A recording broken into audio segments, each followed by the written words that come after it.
Audio test. Good to go.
Morning, Mr. Chair. Hair's starting to come back, looking good. Yeah, I got full chia pet or mochi shi look going right now, so it's coming. It's coming. I had it about a month ago, so I feel you, buddy. A lot of people are saying it's coming back a little whiter than it was. Well, that's because I don't have my product in there, which darkens it up. So that's okay. Barcelona.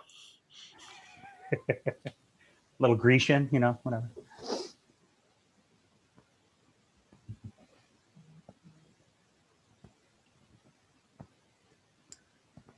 Good morning, Jenna. Good morning, Eli.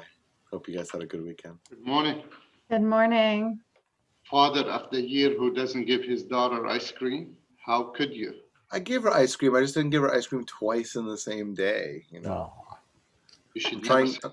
You should never say no to her. I'm trying not to raise a diabetic. Give me a break.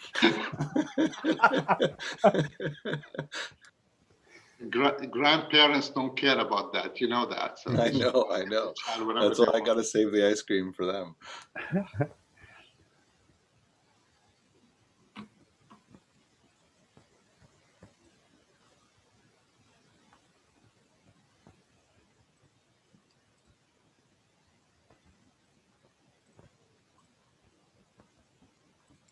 Good morning, Jeff.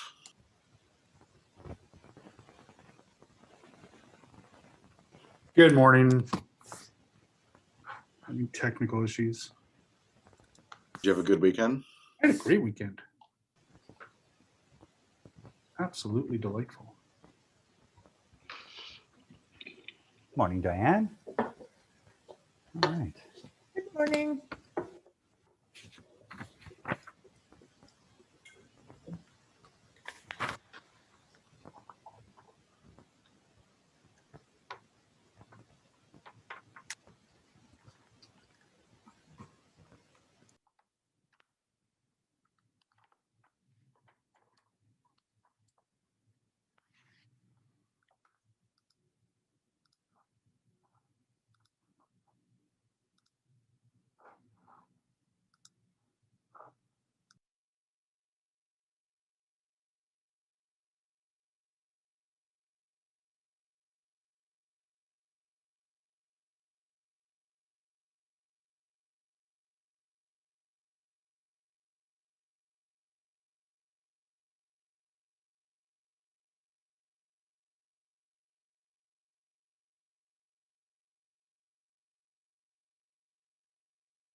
Good morning, everybody.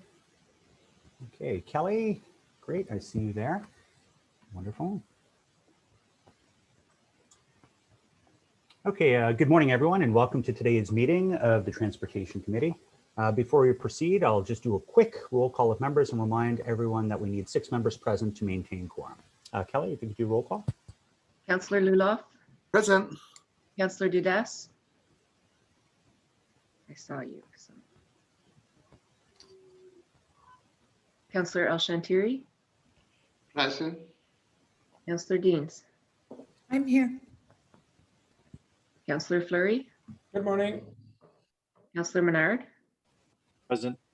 Councillor Kitts, Ici. Councillor Darouz, Yeah. Councillor Hughley, Yeah. Vice Chair Leeper, Good morning. and Chair. Great. Thank you very much, Kelly. So we have no regrets today, no declarations of interest. Confirmation of minutes, minutes 19, June 2nd, 2021. Are these confirmed? Good. Okay. Thank you. We do have the first item on the agenda we're going to hold because there is a presentation, Canada North Autonomous Vehicle Strategy. Item number 2. This is a waiver of residential parking permit zone petition process for Lower Town East and Vanier, and launch a community consultation process to establish the residential parking permit zone. I know Councillor Fleury has been working with staff. There's no presentations, no delegations, and no correspondence. Does anyone feel we need to hold this item, or is this carried? Okay. Great, thank you. Okay. Mr. Chair, just want to thank you and Phil and Robert for their help and assistance on this. Wonderful. It was great working with you on that. And on to one more item here. With the item number 3, the completion of the speed reduction gateway zones in Lower Town, Sandy Hill, and Vanier residential streets. I don't have a presentation or correspondence. We do have a delegation, and rather than have the delegate wait, Kelly, do you see Peggy Ducharme? Yes, I do. If you could bring her into the room, I'll just see what her willingness is. If this does get approved, if she needs the feel the need to speak today. She might be having mic issues because she is in the room. Oh, there she is. Good morning, Peggy. Good morning. If committee is in support of this item, do you feel a need to speak today? I'm only asking because there's a presentation and you may have to wait for it to be complete to speak. So I just give you the I opportunity. am in support of the report. I just had something that I wanted to draw attention to, and I guess then direction from the committee as to what would be the process to have that addressed in another means or not. Okay, so if you, is this something that you could work with Councillor Fleury on? Otherwise, I'll just hold the item and we can come back to it later on. Well, Councillor, we do have a meeting booked on the 14th. If this is something that we could discuss at that time. It's correct. a matter, We have- it's a matter of some streets still being excluded. But if Councillor thinks we can address it on the 14th, then I'm happy to wait until then.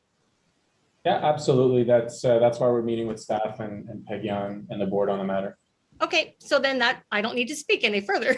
Great, well, enjoy your morning, Peggy. So on Thank this you. item, is this item carried? Yes. We do have one additional item. It's a bit of a timely matter. I don't know, Kelly, if you have a motion put on the screen to add this item to the agenda. I'll just go ahead and read it. Be it resolved that the rules of procedure be suspended to permit the introduction of the following motion in order to respond in a timely manner to the support of the local economy as a result of the restrictions imposed by the COVID pandemic. In a nutshell, folks, if we can add this item to the agenda, maybe we can deal with it now. It deals with the tourism component of tourism information kiosk fees. We've dealt with these in the past, and it is quite timely. So can we add this item to the agenda? Carried. Yes. Carried. Great. And thank you for putting that back up, Kelly. I'll just go ahead. Whereas the local tourism industry has suffered substantial economic impacts as a result of COVID-19 pandemic, whereas due to the ongoing COVID-19 situation and the anticipated capacity restrictions from the province of Ontario and associated recommendations from Ottawa Public Health, which limit the capacity of tourism operators in contrast to previous years, whereas tourism operators will want to establish their tourist information kiosks as soon as possible under provincial restriction permit, and whereas the City of Ottawa requires permits for tourism information kiosks in accordance with the provisions and the encroachment of city highways and bylaw, and whereas tourism information kiosks, the City of Ottawa charges a permit processing fee and fees based on the size of tourism information kiosks, whereas the City of Ottawa can support the local economy by providing one-time waiver of tourism information kiosk permit fees. Be it resolved that the tourism information kiosk fees as continued in Schedule B of the encroachments on the city highways bylaw, except for the permit processing fee, be waived. Be waived for tourism operators, and be it further resolved that the anticipated forecasting of revenue loss of $15,000 be recovered from the provincial Safe Start Restart Agreement, and should it not be eligible from the overall 2021 right-of-way, heritage, and urban design services area operating position, and be it further resolved that council be requested to suspend the rules of procedure to consider this item for the meeting of July 7th, 2021. Thank you for getting that all together so quickly, Kelly and Caitlin. Does anyone feel a need to hold this item, or is this item carried? Carried. Right. Thank you. Good for tourism operators. So I'm just going to go right back up to item number 1. We do have a presentation today, and I'm going to go ahead and turn the floor over to Councillor Suds, as she's been working very closely on this to introduce our speakers in our presentation.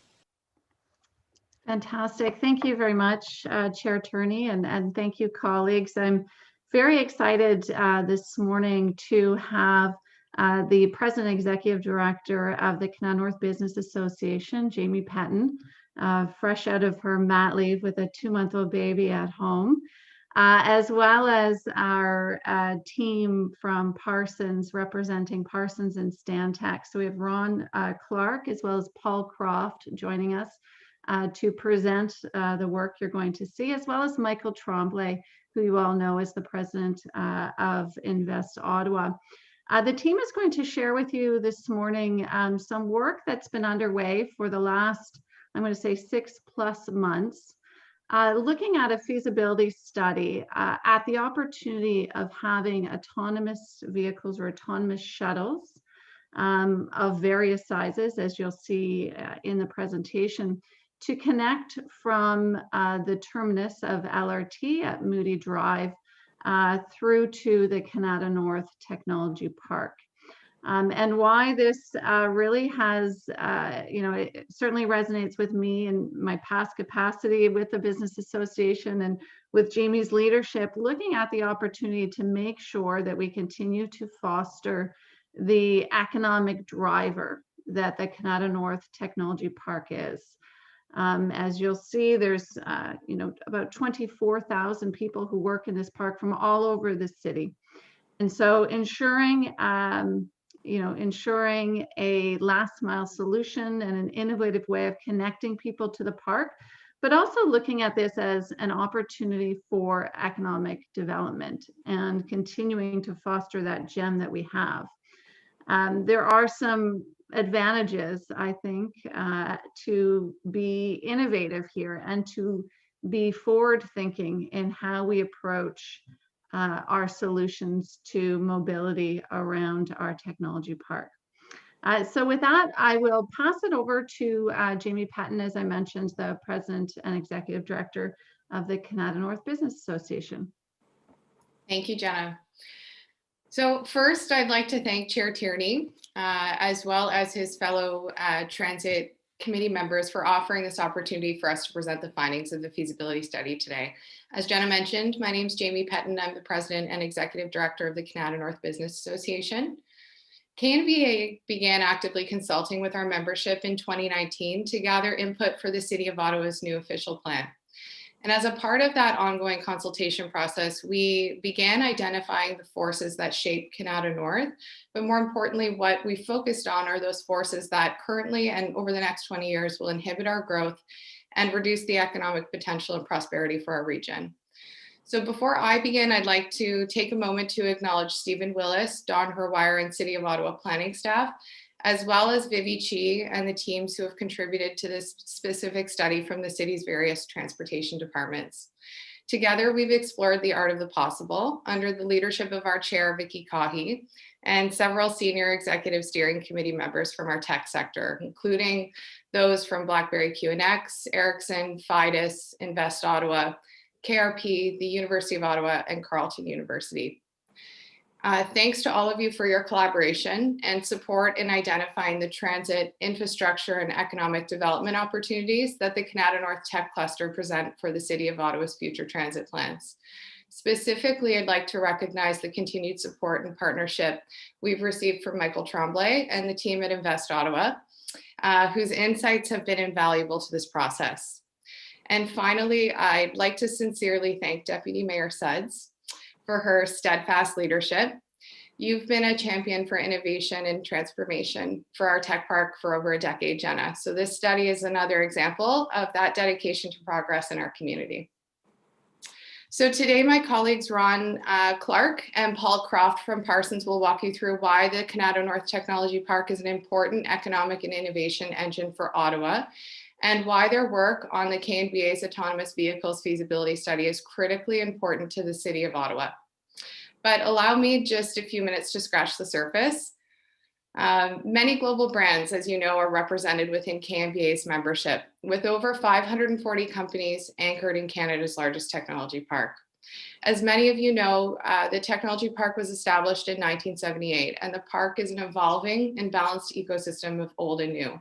We have a long legacy in telecommunications. But today, the park is also recognized as a world-class application leader, where Canada North leads in connected and autonomous vehicles, artificial intelligence, cybersecurity, and the Internet of Things.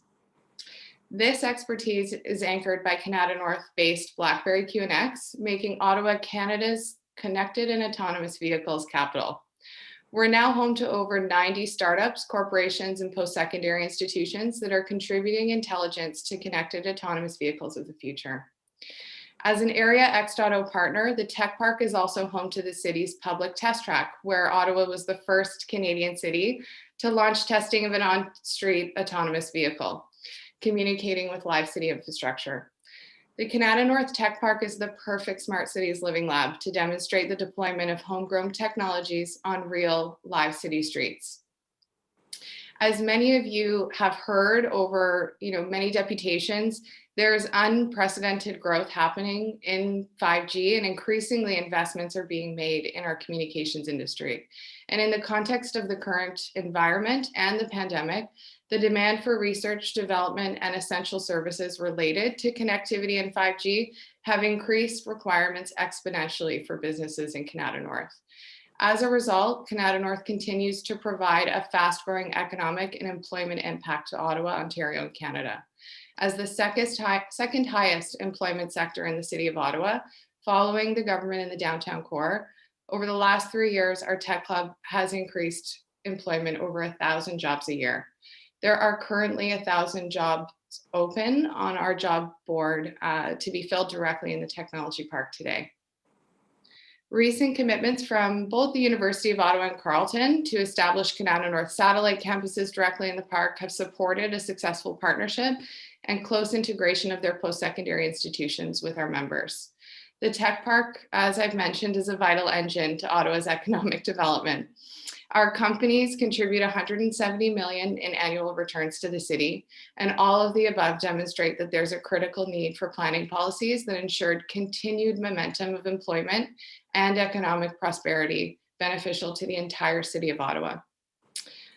Our greatest challenge today is inadequate infrastructure that can no longer support existing levels of growth.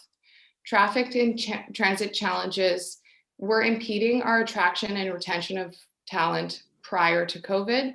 As our HR leaders plan a return to work over the coming months, these challenges will again be exacerbated. So what can we do to support new talent, tech companies, and jobs through the recovery?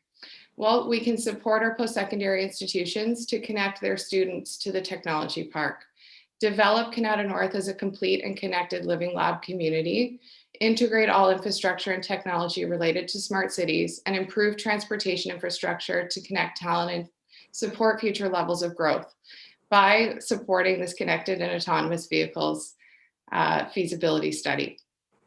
In the future, the Canada North Innovation District will transform from a single industrial use to a mixed-use, complete and connected community. A well-planned innovation district with residential and commercial development, sustainable green spaces, entertainment, culture, and next-generation mobility solutions. Underpinning all of this is a need to invest in mobility solutions that will connect people to places within the park, as well as to and from other core areas of the city. What are the outcomes? Prosperity and continued growth and job creation for our region. So now, without further ado, I'll hand it over to the Parsons team to walk you through the presentation. Ron, Paul, thank you for your meticulous attention to detail through this study. Over to you, and thank you again, Councillor, for this opportunity.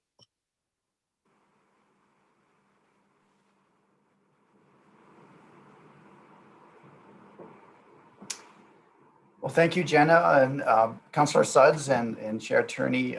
So my name is Ron Clark. I'm Vice President of Parsons here in Ottawa. And on behalf of our Parsons team and our friends at Stantec, who we partnered with, I'm very pleased to be presenting the findings of this study.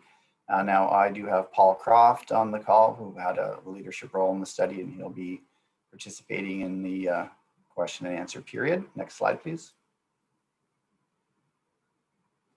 So it's 4 segments to my presentation this morning. I'll be trying to capture the vision and objectives of the project, zeroing in on what is the opportunity presented here, show you our recommendations, and how we're moving towards implementation. Next slide, please. Next slide, please.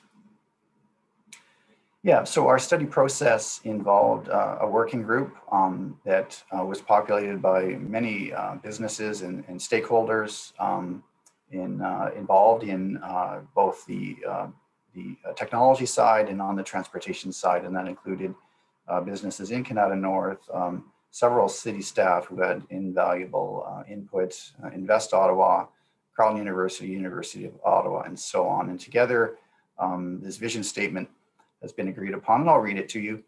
So the vision of this project is to implement a connected autonomous vehicle transit network linking the Canada North Special Economic District and federal facilities to Ottawa's existing and planned rapid transit network.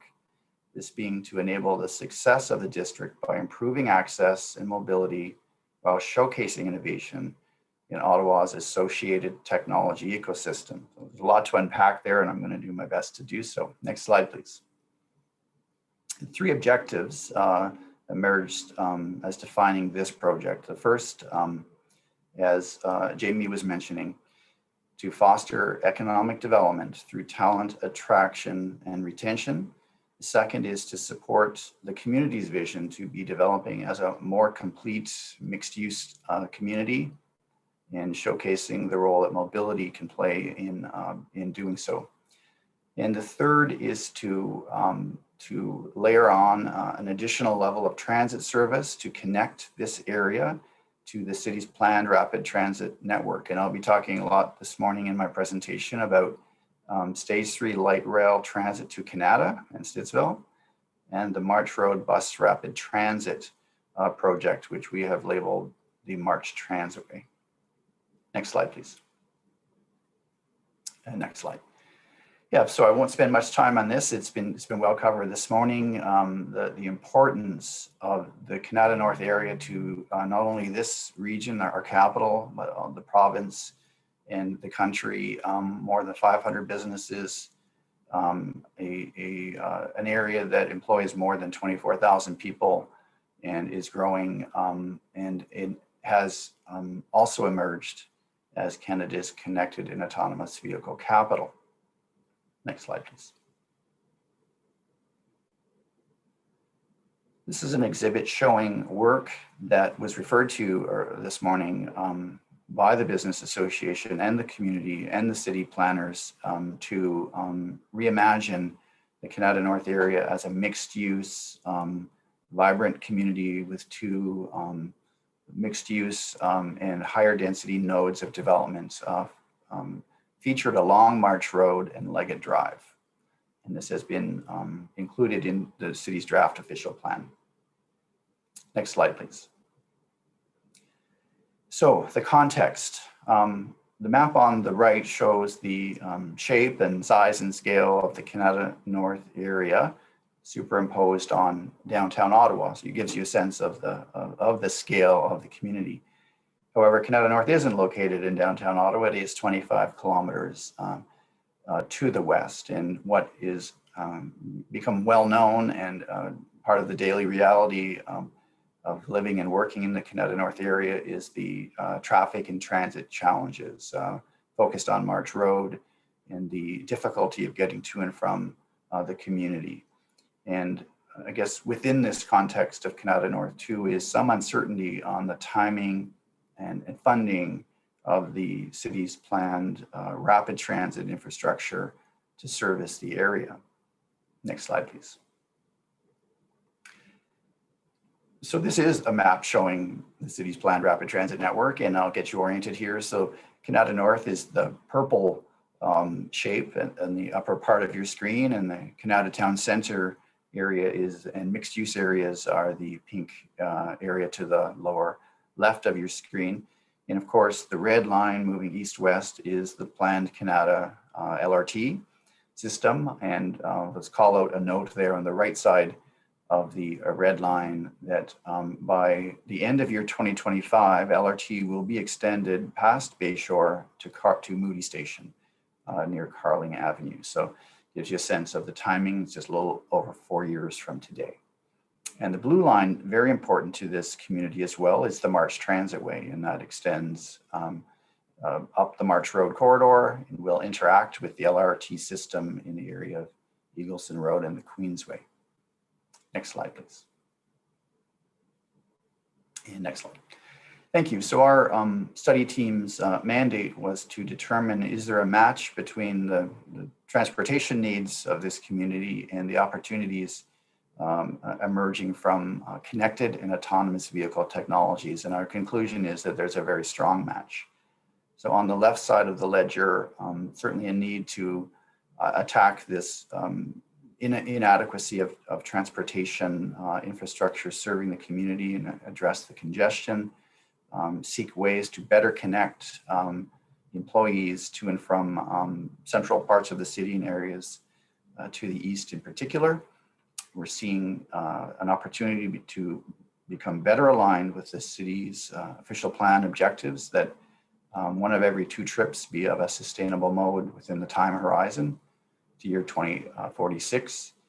Certainly we heard from Carleton and University of Ottawa some of the challenges for students and staff to be commuting to and from the area, and the opportunity to better align with the climate change objectives of upper levels of government. And on the right side of the ledger, this rapidly emerging technology, some of which is being pioneered right here in the capital for autonomous vehicles that bring opportunities for efficiency, safety, comfort, cost, and flexibility. We're talking about electric vehicles that will contribute to reducing greenhouse gas emissions. And I think really importantly to showcase and wave about the innovation and technology that's growing right here in the capital. Next slide, please.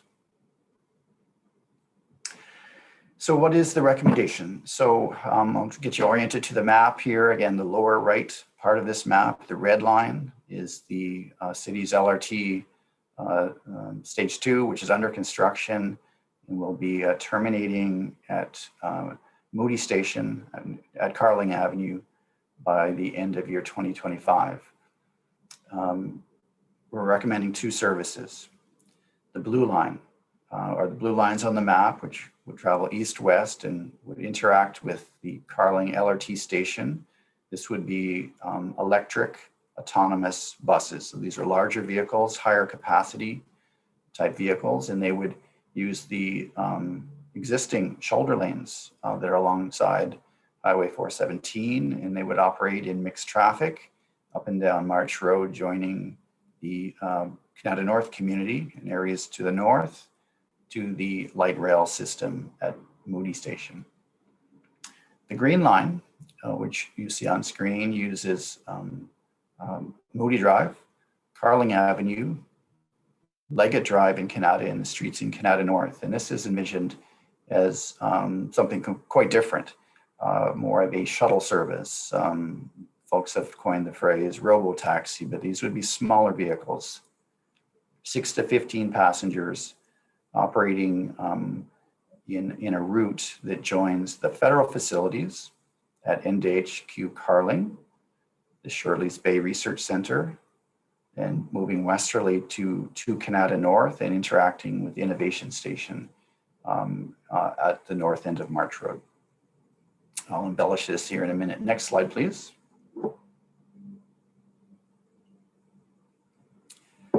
So the image that we were just talking about, the vision would be that would be in operating 4.5 years from now, so at the end of 2025. The aspiration, though, is to move faster, or as fast as possible, towards this result, where Canada LRT would be extended at least to Canada Town Centre at Terry Fox Station, and the March Transitway would be operating as a median bus lane rapid transit system. And the green line would continue to operate in this, playing this important shuttle service linking the federal facilities in Canada North to Moody Station. Next slide, please. The blue line, as I mentioned, would be larger vehicles, larger electric vehicles. And our conclusion is that this service could be a stepping stone during the period that LRT to Canada Town Centre possibly being under construction, and would bridge a period of time with larger vehicles operating along the shoulder lanes of the Queensway, and also operating on March Road, and bringing the benefits of autonomous vehicles in that reliability, efficiency, safety, and comfort. And the thought being that this could be the opportunity for the City of Ottawa to be first past the post in Canada or a Canadian city to be operating an electric autonomous bus rapid transit system. An important part of the identity and branding of the community and the whole of the city for that matter. Next slide, please.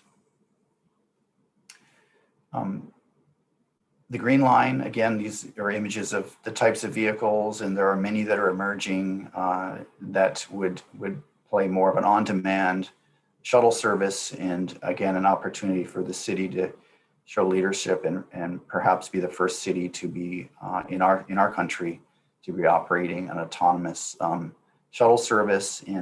What we heard from the technology companies in Canada North is that this is the area where the closest connection to the kind of technologies being pioneered here in Canada North are along these types of vehicles. And again, could be an important way to brand the city and the Canada North area. Next slide, please. This is an image that's showing how March Road could be reimagined as a median bus rapid transit corridor featuring autonomous electric buses coupled with generous wide sidewalks, cycle tracks, and all the trappings of a contemporary complete street. Next slide, please.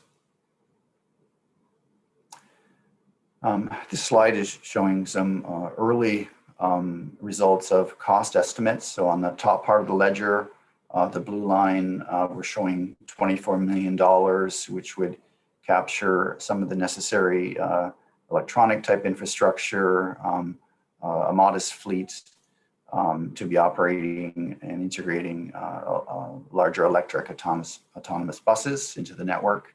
And the green line at under 10 million, which again, a modest fleet to start with the smaller robotaxi type vehicles. Now, the larger numbers are at the bottom. The March Transitway bus rapid transit facility is pegged at over $200 million of capital cost. And of course, the LRT to Canada, an additional $860 million. Next slide, please. When you roll this up, the blue line estimated at a cost of over $1 billion, but again, that is bundled in together, the cost of LRT to Canada plus the March Transitway, and the green line, which is much less capital intensive at under $10 million. How to get there and when? What this slide is expressing is the opportunity to begin planning a pilot project for a segment, a bite-sized chunk of the green line, and to have it operating next year.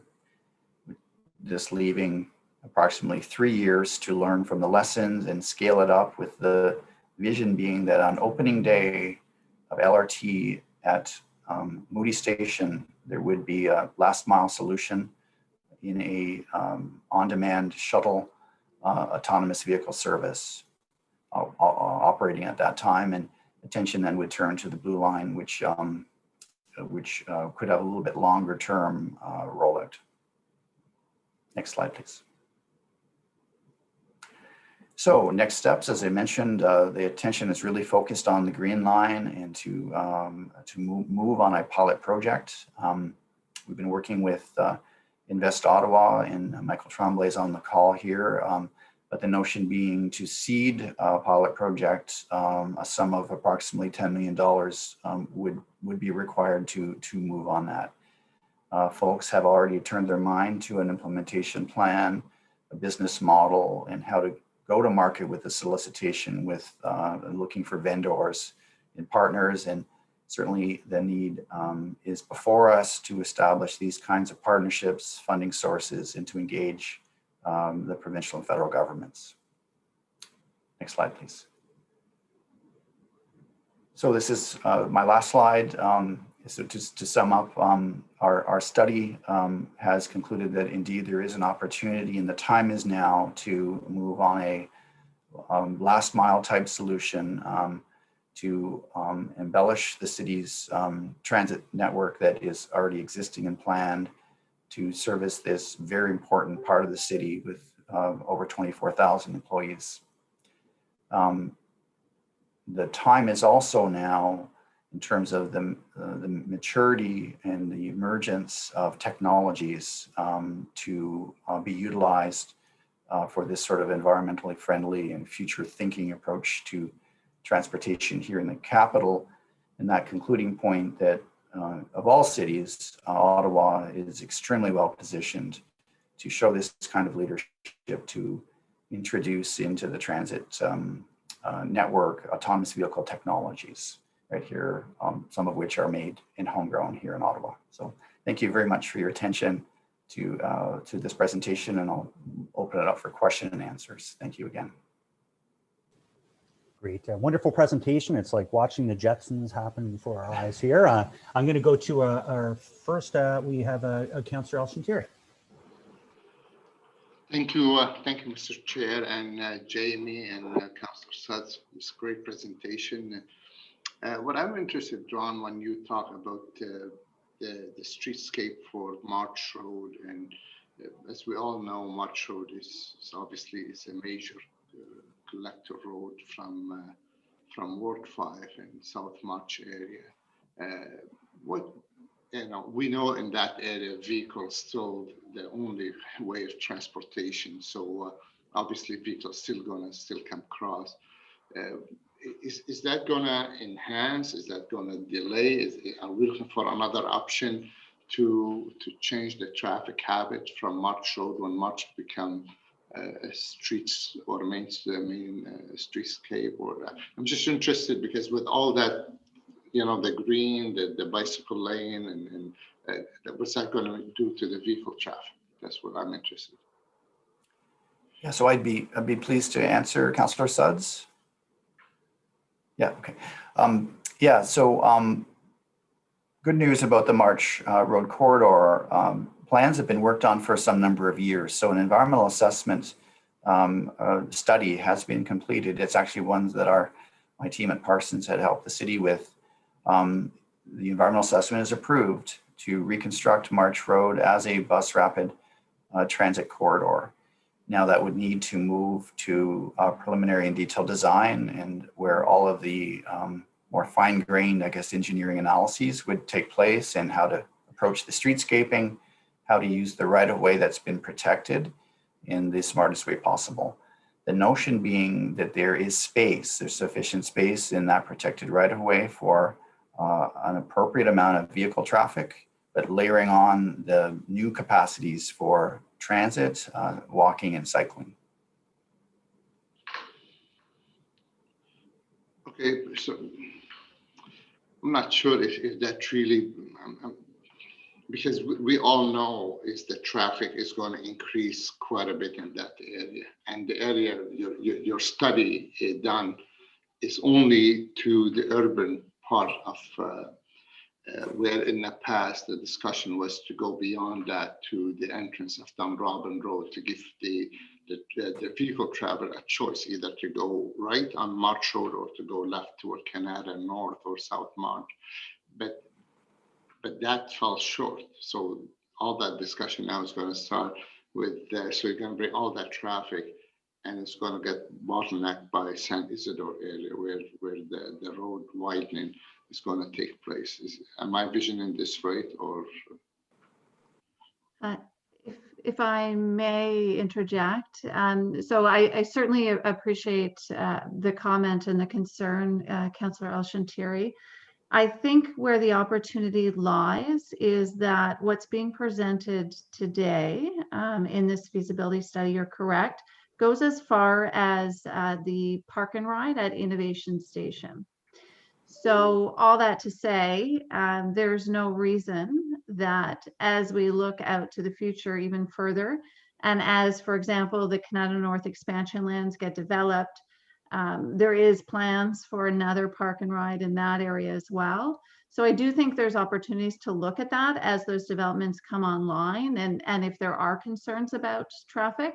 I think the good news is this adds another mobility option for people. So folks coming from your ward as well will have that additional option.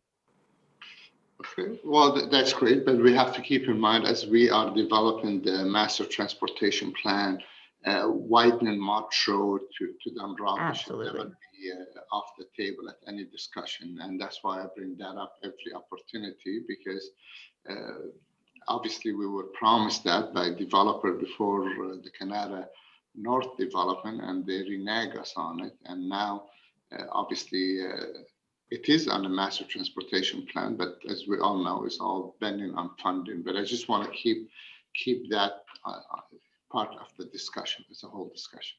Thank you. Absolutely. Thank you, Ron, for your presentation. Great, thank you for that. Vice Chair Leeper. Thank you very much, and thank you very much for a very stimulating presentation. It's a lot of very interesting to think about. I'm particularly interested in the green line with the smaller shuttles. I've got essentially, I guess, two questions around that, and I'm particularly interested because of the cost. It's a very reasonable cost, and I'm guessing that the firms, especially the large ones, who would benefit from being able to get their workers would be able to do at least some kind of cost share with all the other partners. Those smaller 10 to 15 person vehicles going to NDHQ and then traveling further into the heart of the business park, what kind of capacity does that actually offer? How difficult would it be to meet the demand with vehicles that small? Ron, can you take that one? Yes, I'd gladly. Actually, what I'd like to do is a good opportunity for Paul Croft to chime in, who's our lead transit expert here in the capital of Parsons. Thank you, Paul. Good morning, and thank you, Chair. In terms of the capacity, Councillor Leeper is absolutely correct. They are smaller vehicles, so to move the same number of people as, say, the Blue Line, you need more vehicles. The Green Line, again, we've developed this as a network. So we have the Blue Line, which are full-size buses really geared towards moving high volume, high capacity numbers of people to and from Canada North during peak hours, more your traditional type of rapid transit, just layering in autonomous vehicle technology. The Green Line is certainly more of a bespoke component, allows that ability to do more of a point-to-point service, serve those destinations as a supplement to existing OC Transpo service or a supplement to the Blue Line. Really comes into its own in terms of that lunchtime and after work hours, but certainly the Green Line in itself would not be able to move the volume of people that need to get to and from Canada North, but it's a part of the puzzle. And that's kind of what I thought I'd hear. The second question I have is, have you looked at the mode shares? If this were implemented as the BIA and everybody would like to see it implemented, what kind of mode share shifts could we expect to see? I mean, I assume it would be pretty significant. Chair, yes, obviously with everything going on in the world right now, ridership projections are a little bit of an unknown. We have looked at sort of what existing OC Transpo ridership was pre-pandemic into the business park, about 5% transit mode share. We've also reviewed work that was done as part of the Canada LRT EA that had the March Transaway component. We've done no modeling yet in terms of what an autonomous vehicle transit network has done, but what we have done is do what we call scenario-based ridership forecasting. So looking primarily at the employment in the business park and what's projected and sort of saying that, okay, at a 5% mode share, we're at, I believe it's about 1,000 trips a day by transit to and from the business park. And as we step that up in terms of what that level is, and of course, with 25 to 30,000 people in the business park, if you start getting up towards your 10, 20, 30% mode share, you're getting into the high thousands of potential transit ridership.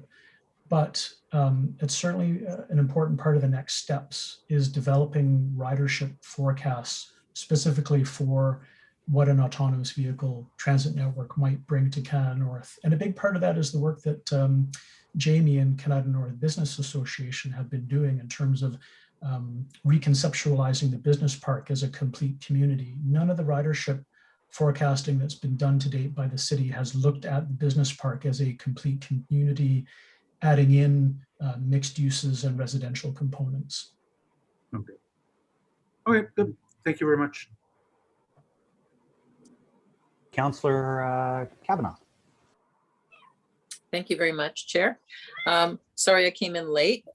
Ironically, I was speaking with stage 2 people about the ongoing construction. Sorry, my partner in crime just arrived. My concerns are in terms of the roads for the green line and for the blue line. These are existing roads in Bay Ward, and they're currently 2-lane roads. And I just want to know about how that's going to be dealt with. I guess that's more of a VVG question. But one of the things on Carling is there's an underpass of the rail, and it's already very dangerous for cyclists, I can tell you. And it's a road that is otherwise with a wide shoulder and great for cyclists, except for that one point. But I just want to make sure that that safety is being looked at, that cyclists can use that route. And that's been an ongoing problem. And I know we're now the owners of that railway line. So so we have a little more flexibility on what we do next. But where does that fit in? Because that's a concern that cyclists will have. And it's because they're still going to be doing their own autonomous commuting, as it were, because there's a lot of people that use that. Thank you. And perhaps, I'm not sure, Ron, or if you want to speak to that, or Vivi, I know it's still very conceptual at this time, but maybe just to speak a bit about how we envision that the Green Line will actually function might help answer that question. Yeah, for sure. And so Councillor Kavanaugh, the narrowing of the roadway at that bridge has been identified by several stakeholders, and thank you for reminding us of it. The capital cost number that we cited earlier did not include the renewal of that and widening of that bridge structure. The Green Line itself would be operating within mixed traffic, and it would remain a pinch point until such time as there was some other, I guess, funding or impetus for the removal or widening of that bridge to widen it out for active transportation in particular underneath it. Yeah, so that's we've noted it. It's in our report, and it remains, I guess, one of the challenges that the next stages of the study would look at. Okay, I think it's essential, and of course the fear is if you widen the road, you'll make it for cars and not for the cyclists. And with this extra transit use, because frankly there was almost no transit there before, so this is quite a change. I just wanted to make sure that the commitment is for cyclists, not for double laning the road for cars, which would kind of defeat everything that you're talking about.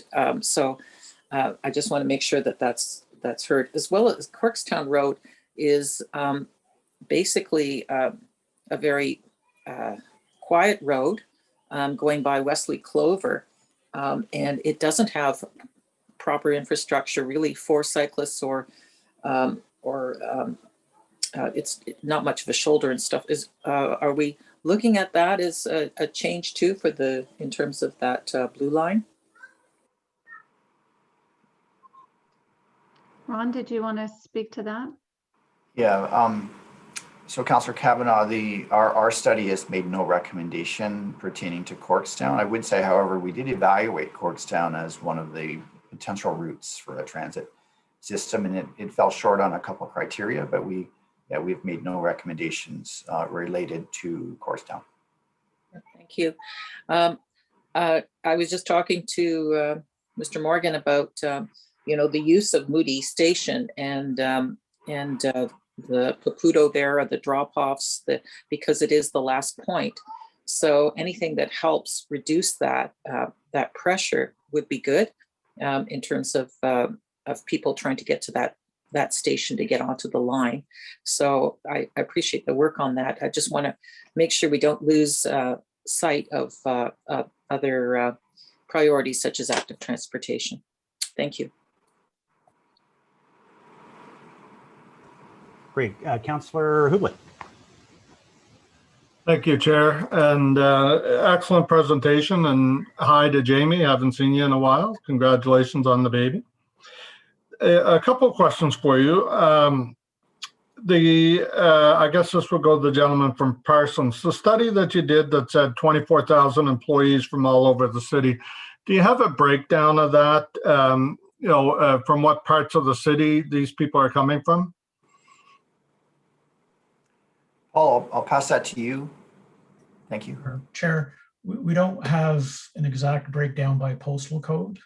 We do know from a travel survey that KMBA did several years ago that approximately, I think 85% of employees are sort of from the west side of downtown and Canada commuting into the business park. So not as many people coming from Orleans or from Gatineau.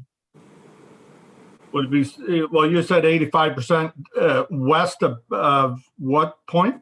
I believe it's from the west side of downtown.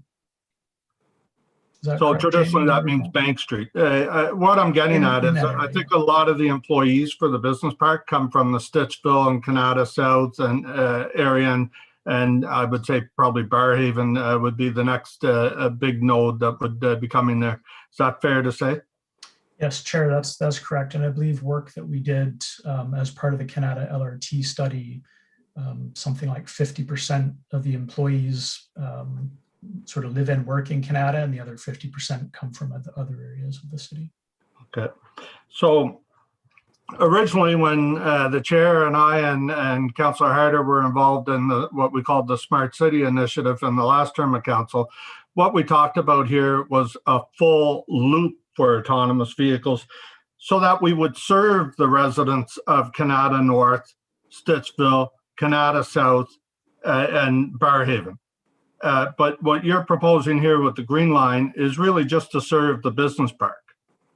And I'm just wondering why the residents were left out of this, because when we're talking about a transit system, if you're talking about OC Transpo running this system, our focus has to be on the ridership. It has to be the residents in Canada North and South and Stittsville. So I'm just wondering how that got dropped in all this. Maybe Jamie would like to speak to that and the origin of the study. Sure. So I think in its genesis, the main priority for the Canada North Business Association is to ensure that we're serving our members and their employees. As Paul mentioned, we do have 85% of our employment base residing in South and West Ends. In addition to that, though, there are 15% that are residing in other areas of the city. And so it's our priority as a business association to ensure that there's connectivity to and from the park, as well as in and within. There's quite a lot of business that happens within the park, from company to company, from lunch meeting to office. And so it's, of course, a priority of ours, a secondary one, to ensure that we have connectivity in and within the park. A third priority, I would say, is the future outlook for both employment and residential capacities within the park. We are working very closely with our post-secondary institutions, the University of Ottawa and Carleton University, to ensure that they have an ability to connect their students, their faculty, and their researchers to and from the park on a day-to-day basis. So ensuring we have connectivity to and from their campuses to Canada North was, again, a very important priority for the Business Association.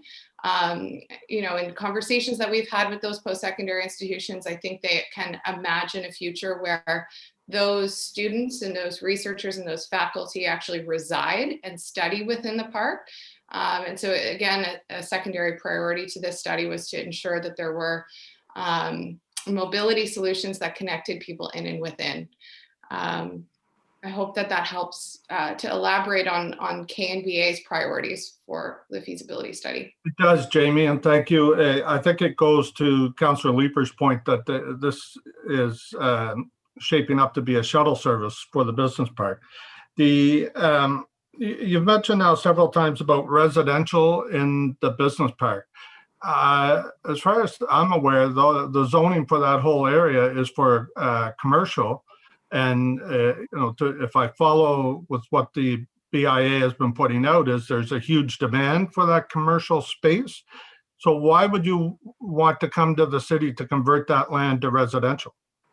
I think that's a conversation for a future, committee. But at this juncture with the feasibility study, I think it's important to look at the work that we've done with long-term planning staff on the official plan to reimagine the future of the tech park as a special economic district that incorporates those mixed uses of residential and industrial.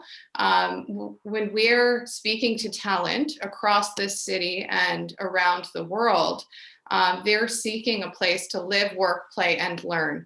And so, as we start to think about reimagining the technology park as a complete and connected community, it further enables our businesses to attract that talent faster and more efficiently so that they have somewhere to soft land and put their roots down, as well as get to work very quickly when they come to Ottawa.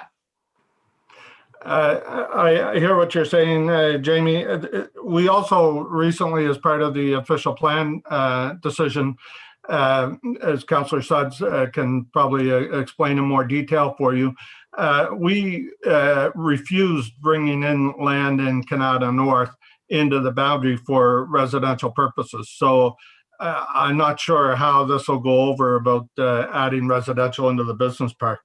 The other part is in the two costing pieces.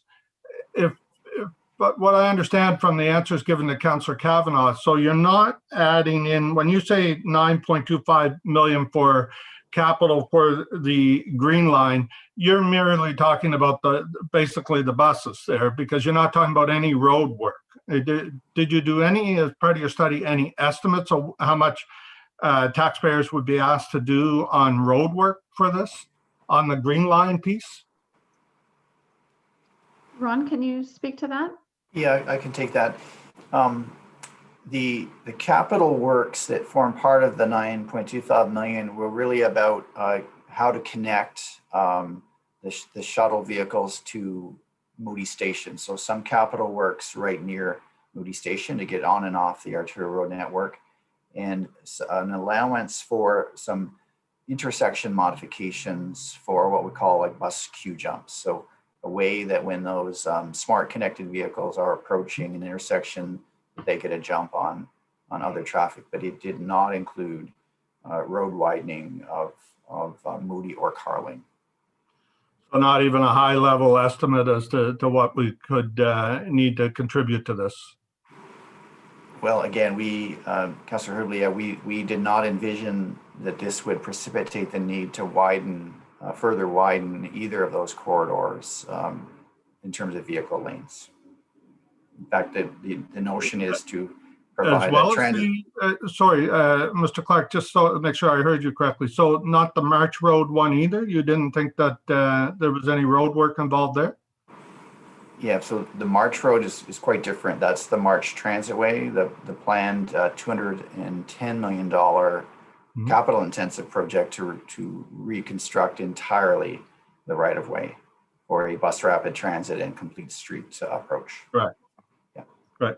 And another point to your presentation, or your part of the presentation, I believe you mentioned that they would be in mixed traffic, so that way we wouldn't have to add the autonomous vehicles, so that we wouldn't have to add at least a lane for the AVs. Is that correct? That's correct. And you want to start this year or next? Well, the pilot project that we talked about, the objective would be that it would start next year, but it would be less likely that the pilot would be operating on Carling Avenue, for example. It would be, as I mentioned, a bite-sized chunk either up in Canada North, such as on Leggett Drive, possibly a way to connect NDHQ Carling campus to Moody Station with some sort of a pilot as well. So that would be the work that's ahead of us to design the pilot project. Okay, sorry, I didn't get that in your presentation. So it's just a piece from D&D to get out to the train. We looked at, yeah. To look at. So at what point do you see these AVs being in mixed traffic? That is the proposal of both the green line and the interim version of the blue line, which would be operating on March Road in its current configuration until such time as it got reconstructed in that more ultimate arrangement that we showed on one of those exhibits. Because we would be the first city, at least in Canada, if not elsewhere, that's actually using that much of our road network for mixed use, correct? Well, you're in a position to be one of the first cities in Canada for any sort of an autonomous vehicle service. But that's correct. And that would be the emphasis of the pilot project to identify a vendor, a supplier who had the kind of vehicle that can do so. As we're talking about, both the large vehicles, which are buses, and that technology is not quite here yet, but the shuttle service type bus is rapidly approaching. And it might be a good opportunity for Michael Tremblay to chime in too, to remind us of the work that he's been leading and together with the city. Yeah, Michael. Thank you, Ron, and thanks, Councillor Hubley. Great questions. What I would say is the learnings that we've had, given that Tunney's was actually our second public-facing demonstration and pilot, is that these shuttles are still relatively early on. The Tunney's past year pilot that we ran used easy mile shuttles, 2 of them, that were limited up to 18 kilometers an hour for good reason. We learned that Canada geese actually can actually affect the transportation of these buses by throwing the brakes on. Snow blowing sideways actually affects the buses. Leaves being kicked up in a windy day can affect the buses. So when I think of running a pilot in Canada North, what I would envision is something that would run up to 30 kilometers an hour at a max. The state of the technology would allow us to get to that level.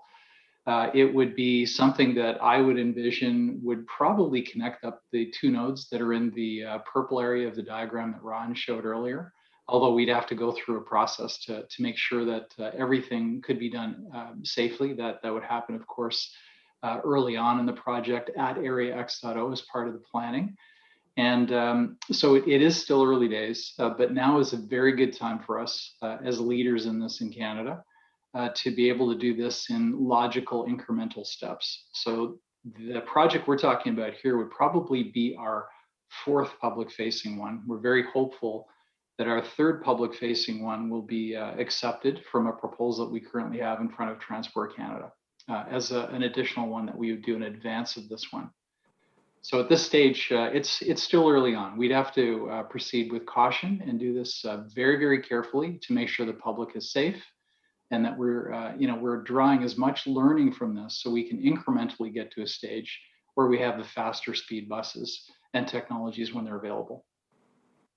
Thank you, Michael, for listing a number of the concerns that cities are finding around the world with, the early stages of introducing AV technology. That's why I find these timelines a little bit ambitious because, if you look elsewhere, they're saying 7 to 10 years before it's going to be in mixed traffic. And, here we're proposing it within years, months and years. My last question is, who's going to run the system? Because OC Transpo has collective agreements in place that say that we will not be introducing AV technology, and those collective agreements go for more than 5 years. So I'm assuming the business park would take the full cost in operating of this system? Mike could probably speak to the pilot piece and perhaps Ron to this, to the proposal in general.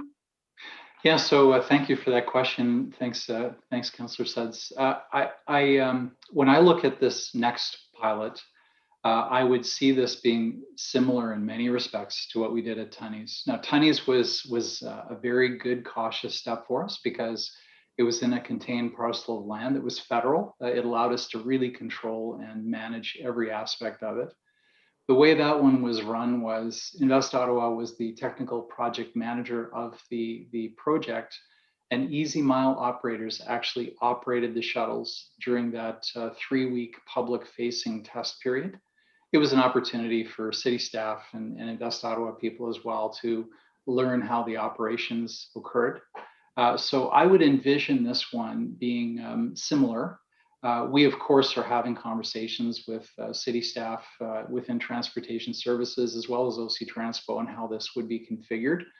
And in fact, we have some members of Easy Mile arriving later this week to do some technical training with students from across our region. So that will occur next week. We'll have some discussions with them. That doesn't predetermine that they would be the vendor. They're just one of several that we would look at. But that would have to be configured. And I think these are learning opportunities at this point for OC Transpo, for transit services, and for Invest Ottawa, where the OEM would actually be the operator. Okay, so to boil that down, it would be run by the private sector. Yes. Okay. Yeah. Okay, thank you, Chair. Great, thank you, Councillor Hubley. We have Councillor Dudas, and then we have Councillor Kavanaugh back on the board again. Yeah, mine is more of a city process question. I think this is really exciting. I love the idea of this, but I'm also really cognizant of a couple of things. First of all, the cost. Also, too, that, you know, as much as I see that Canada North would be a natural fit to launch this, I'm always, once again, thinking about how it could serve the entire transit network and our entire city. And I want to make sure that we're making decisions based on, you know, how we could, even if we're piloting something, how we could then roll it out if it makes sense to other areas. And Councillor Hubley brought up, you know, once again, that we're not trying to just serve one area of our city, we're trying to serve our entire residents. So that's where I'm coming from on this. I guess for me, I'm actually looking for staff. We're asked to receive this report today. There's ambitious timelines in it. There's money attached to it. What does it mean once we receive this, and how does it fit into the overall transportation master plan? Because once again, I'm trying to think of the overall picture. If we try this out, how does this work for the entire city as a whole over the long period of time? Chair, if I can take that question. Thank you. Yes, this is, as Ron had mentioned, and Councillor Suds, this is a pilot project. So we allow pilot projects to happen, and we learn from these projects, and they get rolled into the TMP. The TMP is really a living document. As you know, there have been changes to the priorities since the last TMP, with stage 2 coming on board, and now stage 3. So we'll capture all of that in our update. So so we'll see how this goes. It appears to be a trial of the AV technology in a real setting on the street, and serving as a shuttle to the destination, particularly for the Green Line, which seems to have a lower cost estimate. And what I have heard is that this is not a cost to the city. And so we'll see how that goes. But I don't see this project as affecting or shifting any of the priorities that we have now on the TMP. And we'll see from the lessons learned from this exercise. Okay, no, that's reassuring, because as I said, I'm incredibly excited. This sounds like an amazing opportunity. I remember driving around, well, I wasn't driving, but it was driving me around on Tunney's, and you know, it was quite fun to be on. But once again, fun and then operational and in reality is 2 very different things. And you know, when I think about, I represent the East End, but once again, I'm thinking of the South and different areas, and how can we actually serve our residents in a more equitable fashion. So anyway, I'm really excited. Thank you for the presentation. Happy to receive this, knowing it's going to feed into the larger conversation. And I also, you know, once again, I'm happy to hear that, and please correct me if I'm wrong, but that 10 million, the pilot, is coming out of the private sector to start. not yet funded, and maybe Mike wants to speak to the aspiration for that. No pressure, Mike. Yeah, we're accustomed to tin cupping for projects like this one. So we have good relationships with, of course, the province and the federal government, and industry plays a substantial role. The Tunnies project came with a lot of in-kind capability. That pilot was $500,000, and I can assure you we delivered a lot more than $500,000 in value. And that's because we had a lot of support, whether it was from NRC, Easy Mile, and other partners. Transport Canada, of course, being the primary funder on that one. So we'll be looking at how we can actually secure it. The only additional thing I would add to it is we are now working more closely with the World Economic Forum, their autonomous vehicle team out of San Francisco. They were a co-bidder on our last bid to Transport Canada, which we're waiting to hear from right now. They will be also a draw for other industry participants that will want to participate because of the global prominence of what the WEF is doing with these kinds of projects. One thing that I aspire to is that we'll be on the map, much like Dubai is right now with their project with the World Economic Forum, which again draws a lot of industry attention. So that's our goal, is to get there. Okay, thank you very much. I'm very excited. Great, thank you for that, Laura. Councillor Kavanaugh. Thank you. Just going to ask a big picture question. In terms of climate change, is this about people leaving their vehicles at home? Is this a replacement? When I think of of Canada, I think of big parking lots. I see the buildings there, and they have nice lawns and building, but lots and lots of parking. What is it doing on that side? What is it doing on climate change? Ron, did you want to take that, or perhaps Jamie? Yeah, I'll take it at a high level. As Paul Croft had mentioned, Councillor Kavanaugh, the modal share for transit in the Canada North area today has room for improvement. It has tremendous room for improvement. And the more that the city takes a multi-pronged approach to transportation and provides more choice in how to travel to and from work, it all acts together, you know, as a bigger strategy. And there is a hopeful future, or as I mentioned, where 1 in every 2 trips is by a sustainable mode. And this would be sort of one cog in the wheel to help the city get there. Okay, so that is the ultimate plan, is to reduce people commuting to work, not just within, like, is it between places, or is it to actually not use their cars to get to work? Yeah, so the biggest opportunity is those that are commuting to work today in their vehicles, and this is part of a strategy to get more people out of their cars and onto transit. Okay, all right, thank you. Great, thank you, Councillor Kavanaugh. I don't see anybody else on the board. Maybe I'll give Jenna a quick 20 seconds to wrap up, and then we'll receive this presentation. Sure. Thank you, Chair Turney. My thanks to everyone. I think this was a great discussion, some really great questions. By default, I'm excited about the technology and what the technology can do. And it's not only about Canada North. I know we're focusing right now on this feasibility study, but what we learn through these pilots will benefit the entire city. And I really think our ability now to start trying more to demonstrate the technology, 5 years out, we'll really be in a good place. And I mean that for the entire city. So my thanks to everyone. Thank you to Jamie and Ron and Paul and Mike for being here in the presentation today. Great. Thank you very much for that.